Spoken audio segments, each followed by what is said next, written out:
Hello, my name is William L. Harris, Bill Harris, and I'm filming in Fayetteville, Arkansas for a nationwide campaign to bring safety and security to the troubled neighborhoods of our ethnic minorities. Back in 2016, I ran for Constable here as a Democrat in response to the Black Lives Matter crisis.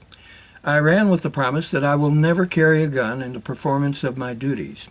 I wanted to set forth a model for those troubled neighborhoods by which those people could establish the safety and security they need for themselves to prosper and develop without the violence, drugs, crime, and disorder that has plagued them for decades. But the Democratic Party had other ideas.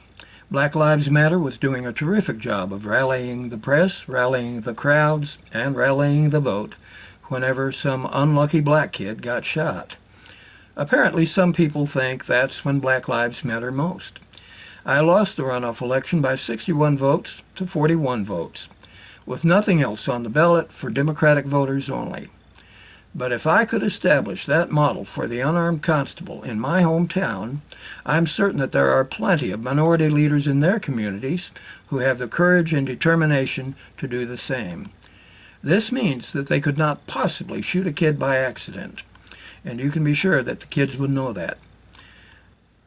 Unarmed constables would be local people with local interest and locally known, supported by local voters, and backed by the full force of other police agencies.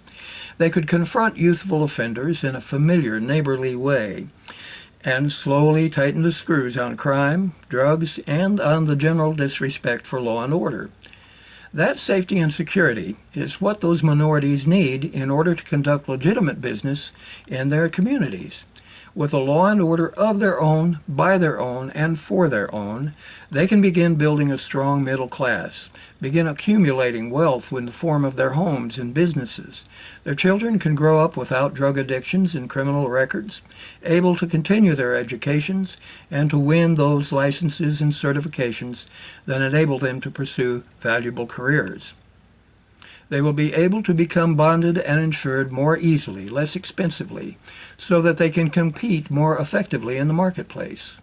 Their family life will be more stable, and they will have happier lives. So, I've decided to run again in 2020, this time as a Republican, and I will carry this campaign all across the country, to the troubled neighborhoods of our land.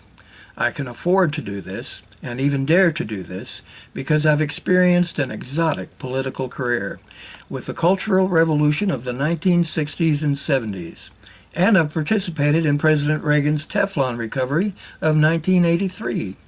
You can read all about it, my complete political resume. Read it for free in this little book entitled 1983, The Teflon Tales.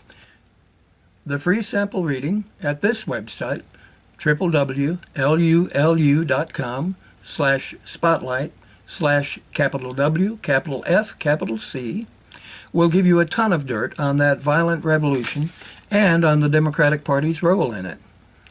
As a Republican candidate for unarmed constable, I promise that I will never carry a gun in the performance of my duties. Further, I will finance my campaign entirely from my personal income, and the office of constable in my district is unpaid and must be furnished at my personal expense. As I traverse the land from one troubled community to another, I will ask local Republican legislators and candidates to help me compose model legislation to enable those communities to elect their own unarmed constables.